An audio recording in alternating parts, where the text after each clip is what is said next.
মৃত্যুকালে হযরত মুহাম্মদ সাল্লাল্লাহু আলাইহি ওয়াসাল্লাম আজরাইলকে যে কথা বারবার বলেছিলেন, প্রত্যেক মানুষকে একদিন মৃত্যুর স্বাদ গ্রহণ করতে হবে। মহান আল্লাহ তাআলা বলেছেন, জীবন যার আছে মৃত্যু তার সুনিশ্চিত, আর দুনিয়াতে সবচেয়ে কষ্টদায়ক হচ্ছে মৃত্যু। মানুষের মৃত্যু হযরত আদম আলাইহিস সালাম থেকে শুরু করে কিয়ামত পর্যন্ত সকল প্রাণীকেই মৃত্যুর স্বাদ গ্রহণ করতে হবে। এমনকি সকল প্রাণীর মৃত্যুর পর মহান আল্লাহ তাআলা আজরাইল আলাইহিস সালামকে আদেশ দেবেন সকল ফেরেশতা জিন জাতির জান কবজ করার জন্য। মৃত্যুর হাত থেকে আমাদের প্রিয় নবী হযরত মুহাম্মদ সাল্লাল্লাহু আলাইহি ওয়াসাল্লাম তিনিও রক্ষা পাননি। তবে নবী করিম হযরত মুহাম্মদ সাল্লাল্লাহু আলাইহি ওয়াসাল্লামের জান কবজের সময় আজরাইল আলাইহি ওয়াসাল্লাম কিছু কথা বলেছিলেন। হযরত মুহাম্মদ সাল্লাল্লাহু আলাইহি ওয়াসাল্লামের জীবনের শেষ মুহূর্ত চলাকালে ঠিক সেই সময় একজন লোক এসে সালাম জানিয়ে বললেন, আমি কি ভিতরে আসতে পারি? নবীজি হযরত মুহাম্মদ সাল্লাল্লাহু আলাইহি ওয়াসাল্লামের কন্যা ফাতেমা রাদিয়াল্লাহু তাআলা আনহা বললেন, দুঃখিত, আমার পিতা খুবই অসুস্থ। এই কথা বলে ফাতেমা রাদিয়াল্লাহু তাআলা আনহা নবীজির কাছে আসলেন। নবীজি বললেন, কে সেই লোক? ফাতেমা রাদিয়াল্লাহু তাআলা আনহা বললেন, এই প্রথম আমি তাকে দেখছি, আমি তাকে চিনি না। নবীজি হযরত মুহাম্মদ সাল্লাল্লাহু আলাইহি ওয়াসাল্লাম বলেন, শোনো ফাতেমা, সে হচ্ছে আমাদের জীবনের অবসর ঘটানো ফেরেশতা আজরাইল আলাইহি ওয়াসাল্লাম। এই কথা শুনে হযরত ফাতেমা রাদিয়াল্লাহু তাআলা আনহা চুপ হয়ে গেলেন। জিবরাইল আলাইহি ওয়াসাল্লাম আসলেন, এসে নবী করিম হযরত মুহাম্মদ সাল্লাল্লাহু আলাইহি ওয়াসাল্লামকে সালাম দিলেন। জিবরাইল আলাইহি ওয়াসাল্লাম বললেন, হে আল্লাহর রাসূল, আল্লাহ তাআলা আপনাকে সালাম দিয়েছেন আর জানতে চেয়েছেন আপনি কেমন আছেন। আল্লাহ তাআলা সব জানেন, তারপরও আপনার মুখ থেকে জানতে চেয়েছেন আপনি কেমন আছেন। তখন নবীজি বললেন, আমি বড়ই কষ্টে আছি। হযরত জিবরাইল আলাইহিস সালাম বললেন, হে আল্লাহর রাসূল, আল্লাহর একজন ফেরেশতা এসেছে। এই ফেরেশতা কোনোদিনও মানুষের কাছে আসার জন্য কোনো অনুমতি চায়নি, আর কোনোদিনও সে অনুমতি চাইবে না। শুধু আপনার কাছে অনুমতি চাই, আপনার কাছে আসার জন্য।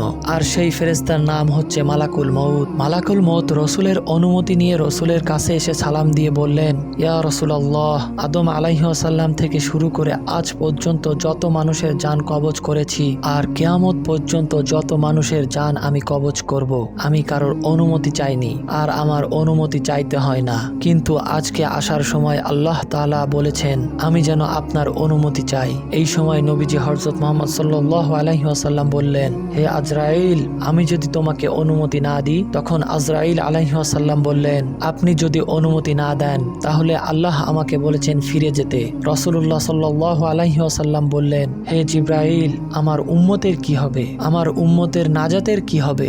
জিবরাইল আলাইহিস সালাম বলেন, হে আল্লাহর রাসূল, আপনি চিন্তা করবেন না, আল্লাহ ওয়াদা করেছেন আপনার উম্মতের নাজাতের জন্য।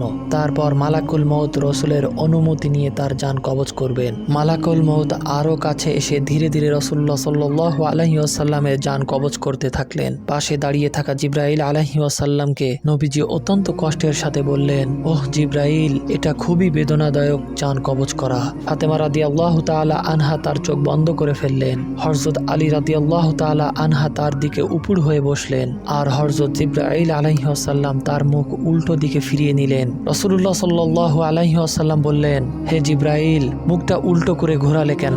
আমার প্রতি কি তুমি বিরক্ত? জিবরাইল আলাইহিস সালাম বললেন, হে আল্লাহর রাসূল, এই অবস্থায় আমি আপনাকে কিভাবে দেখে সহ্য করতে পারি? সেই সময় ভয়াবহ ব্যথায় রাসূলুল্লাহ সাল্লাল্লাহু আলাইহি ওয়াসাল্লাম ছোট্ট একটা গঙ্গানি শব্দ করে রাসূলুল্লাহ সাল্লাল্লাহু আলাইহি ওয়াসাল্লাম বললেন, হে আল্লাহ, জান কবজের সময় যতই ভয়াবহ কষ্ট হোক সমস্যা নেই, আমাকে সকল ব্যথা দাও, আমি বরণ করে নেব, কিন্তু আমার উম্মতকে ব্যথা দিও না। নবীজির শরীর ধীরে ধীরে ঠান্ডা হয়ে আসতে লাগলো, তার পা এবং বুক কিছুই নড়ছে না। নবীজির চোখের পানির সাথে ঠোঁট কম্পিত ছিল, তিনি কিছু বলবেন মনে হয়। হযরত আলী রাদিয়াল্লাহু তাআলা আনহা তার কানটা নবীজির মুখের দিকে নিয়ে গেলেন। তখন রাসূলুল্লাহ সাল্লাল্লাহু আলাইহি ওয়াসাল্লাম বললেন, নামাজ কায়েম করো, নামাজ কায়েম করো, আর তোমাদের মাঝে থাকা দুর্বলদের যত্ন নিও। রসুলের ঘরের বাইরে কান্নার আওয়াজ। সাহাবীরা একজন আরেকজনকে জড়িয়ে ধরে উচ্চ স্বরে কাঁদতে লাগলো। হযরত আলী রাদিয়াল্লাহু তাআলা আনহা আবারও তার কানটা নবীজির মুখের দিকে ধরলেন। রসুলের চোখ ভেজা অবস্থায় বলতে থাকলেন, ইয়া উম্মতি, ইয়া উম্মতি, হে আমার উম্মতেরা, নামাজ কায়েম করো। চিন্তা করা যায় আমরা কোন নবীর উম্মত? এই নবীর কল্যাণে তার উম্মতের মর্যাদা আল্লাহ তাআলা কতটা বাড়িয়ে দিয়েছেন।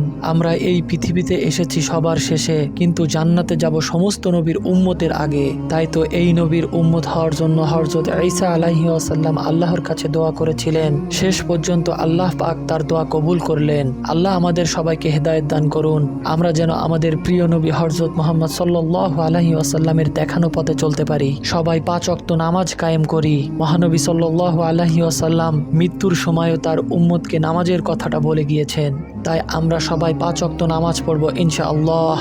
ভিডিওটি ভালো লাগলে চ্যানেলটি অবশ্যই সাবস্ক্রাইব করবেন আর আপনার প্রয়োজনীয় মতামতগুলো কমেন্ট করবেন।